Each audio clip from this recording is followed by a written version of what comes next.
Alright folks, in today's episode of Throttle Stop Garage, is it going to be an episode? I think this is more of an update. I'm just going to give you an update on where I am. I know it's been a little while since I sent out the last episode, but honestly, I've got myself in a bit of trouble here in the garage. Stay tuned.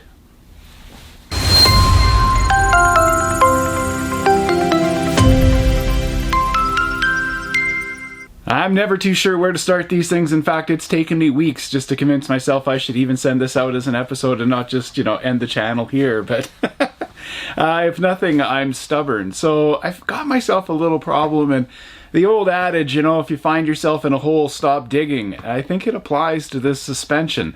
So we're going to have a look at exactly how I got here, what the disaster is, because there's no doubt this is a disaster. So I don't know how to explain this any other way other than it's not really my mistake again. You got to stop trusting people. Wits, diagrams, all kinds of other stuff. I was doing almost all of this the same way that you would do it, which was I was buying something off the internet. It was supposed to be certain distances and other things.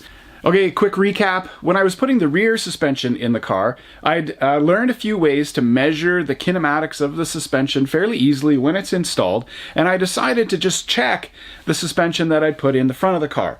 Now, ahead of that, I'd already purchased, if you watch way back in the episodes when I had less gray and I was a happier person, I had this Corvette C4 suspension crossmember that I'd purchased from a company who will remain nameless.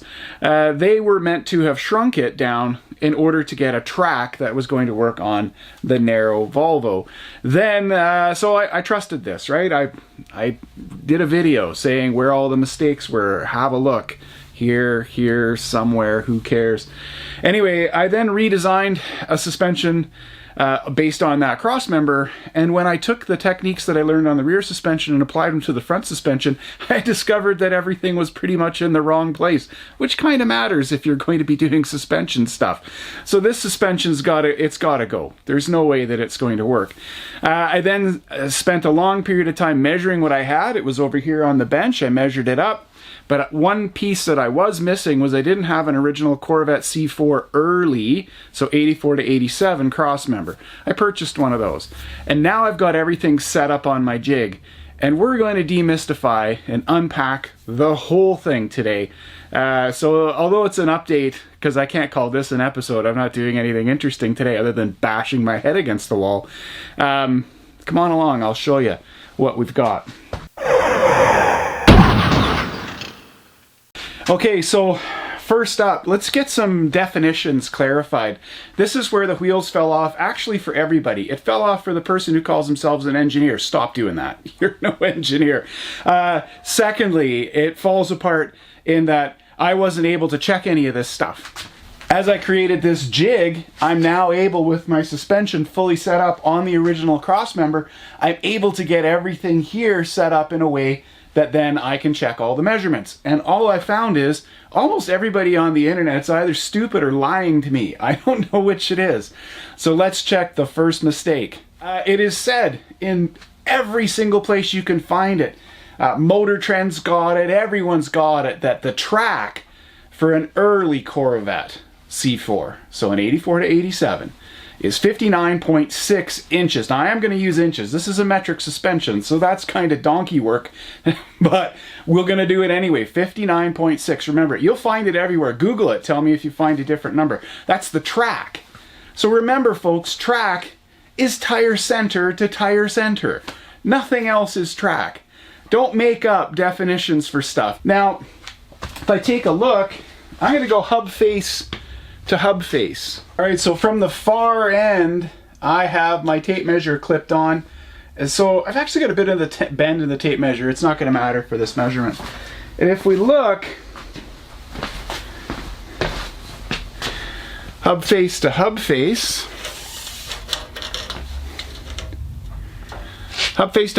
we get 60.75. Write that number down if you feel the need to follow along. So 60.75. That's fine. So just take note of that. I'm going to write it on the screen somewhere. The stock wheels on the car have a 38mm offset. There also was a 32 millimeter offset. It doesn't matter. It's not going to matter for any of the calculations we're going to do today. Let's go with 38 because that's what this thing is supposed to be. 38 millimeter offset's 1.5 inches, so that's a total of 3, right? So that would get you the track. So to the center of the tire would be -3 from 60.75.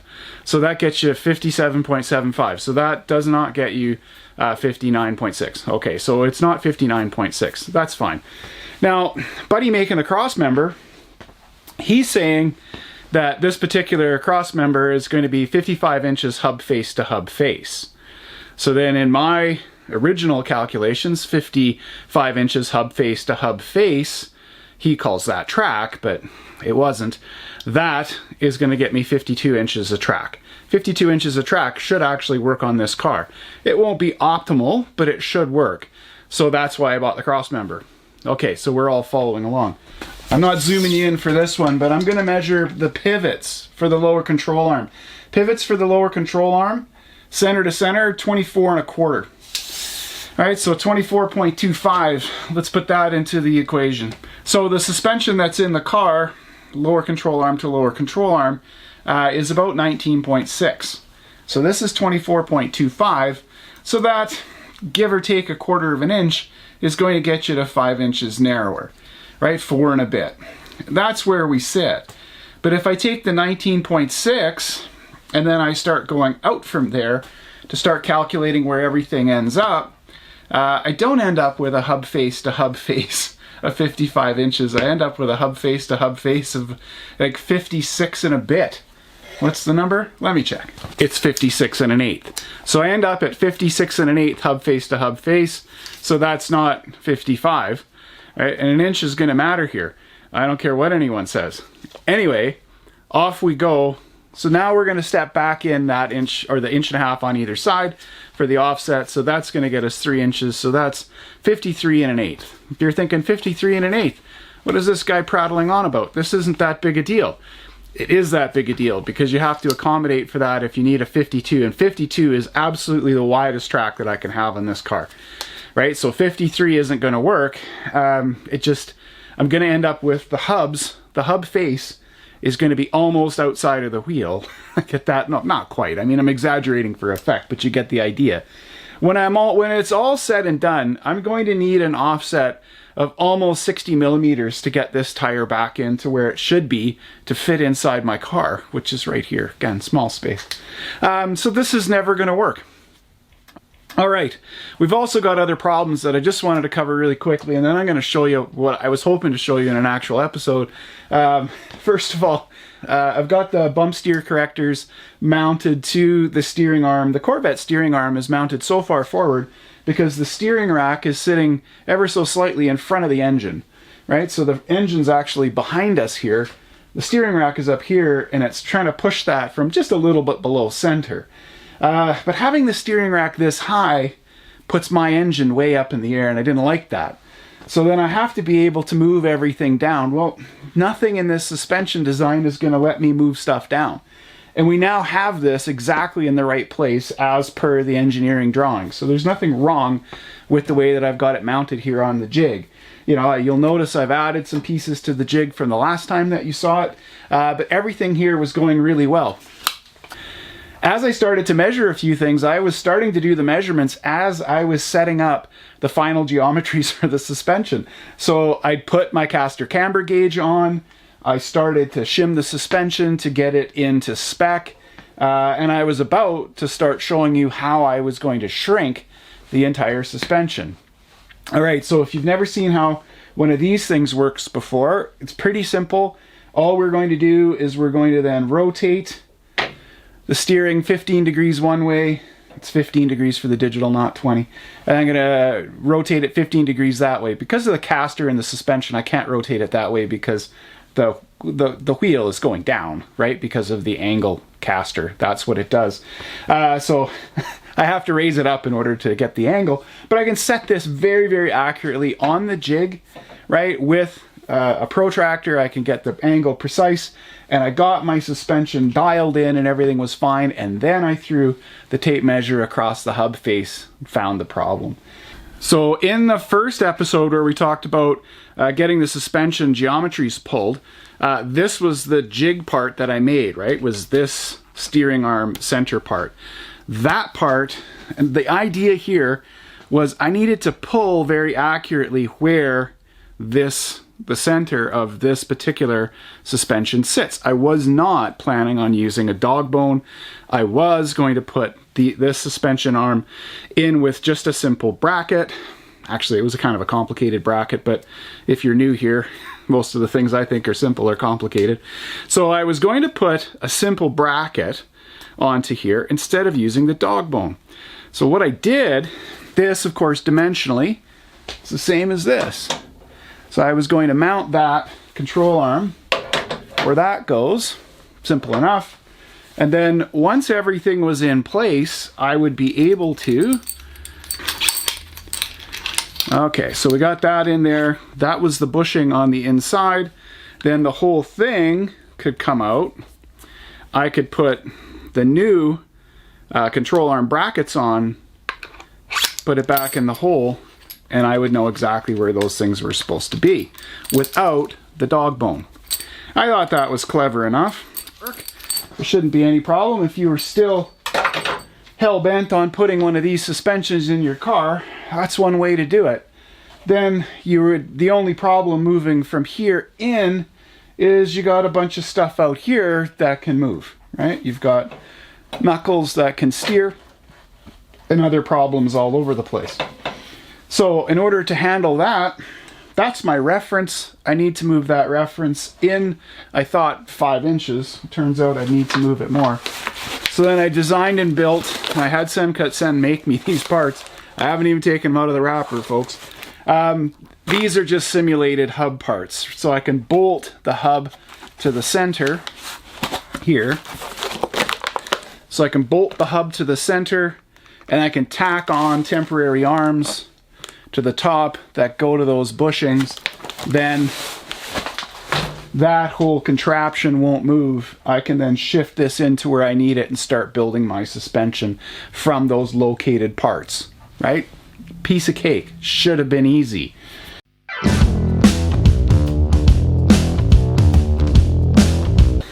Okay, so after all the tears are shed, we still have a lot of problems with this suspension, right? The Corvette early C4, there's a reason there's an early C4 and a later C4. And you can look up all the details on this if you're interested, but I'm going to save you the trip. Everything worked pretty well, but there were issues. So back to definitions. If we draw a line from the top ball joint through the bottom ball joint, that's the axis, that's the kingpin axis, if you like. That's the steering inclination. This is how it's steered. So we draw that line through, we project it down here to the bottom, and we find that it's sitting, anyway, it's sitting about 3 inches away from the center of the tire. So that's a lot of scrub, right? So that means where the steering is taking place and that tire is turning, it's turning a circle, right? It's not pivoting on an axis. The pivot is way back here. That's what this line describes, is the pivot. It should be, we'd like it a little bit closer. And then the packaging here is all, it's pure Corvette. It wasn't designed to work in this car, right? So we've got a hub unit here that's sitting out. Everything is just stacked out to the point where I've got an inline 5-cylinder engine in this car. And if I moved everything, and I said I was going to do that, right? Remember, go back to the other video. I said if we're going to do this, we're going to do it one more time and we're going to do it right. I don't care what it costs and I don't care how much time it takes. I'm just going to do it. Anyway, long story short, with an inline 5-cylinder engine and the turbo and the everything else that's in here, I'm already out of room at the too wide a distance. I still need to scooch it in an inch. If I move it in the inch, I'm starting to run into stuff. And this is an inline engine. It just means this whole mess here doesn't go this way. I can't compact it anymore. So we're kind of out of options there. Here are the problems. This bearing carrier here to get to the hub face is pretty wide between the mount face and the outside. It's pretty wide. I got a ton of scrub. I don't really need this much scrub. And I got a steering arm here, right? That's going, again, not to the center of the hub, but it's a long way up, and it causes my engine to be high, which increases my center of gravity, and that's no good either. Now, a lot of the other stuff I thought I could tune my way around, but by the time we're tuning around all of this nonsense, we're just gonna chuck it in the bin. So the decision that was made, crazy or otherwise, is I'm gonna clean sheet the entire suspension. I'm gonna start with the outside that I have for the tires. So the tires have to fit under the fender. I don't want outrageous fender flares on this car. I think those look like garbage. Sorry if I offend, but I'm old and that's the way this stuff works.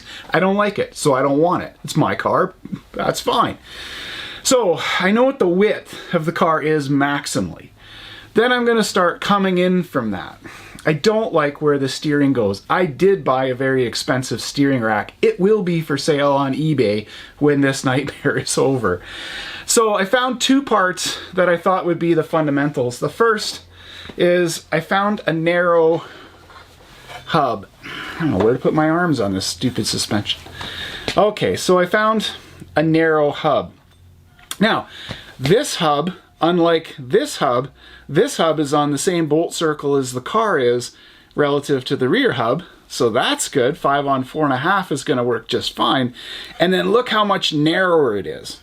The hub face to the mount face on this, a little over 40 millimeters. So if I line them up, you can see that I've already, probably can see here, you can see already that I've moved it in almost the amount that I need, just in changing the hub face. Get a notion of what it is here. If I line up the hub faces and I compare that, I'm already 1.25 inches just by changing the hub. I'm already 1.25 inches in, right? So this is going to be better.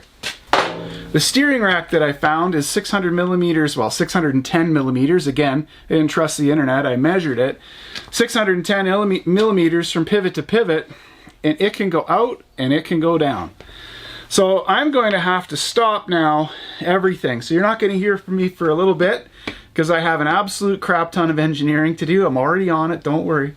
But we're going to be remaking arms, we're going to be remaking uprights, we're going to be remaking an entire cross member, and we're going to be seeing at the end of that, I'll show you how I optimize it, I'll show you how I do the work. It's all got to get done in CAD, and then I've got to do some optimizing in a suspension analysis program.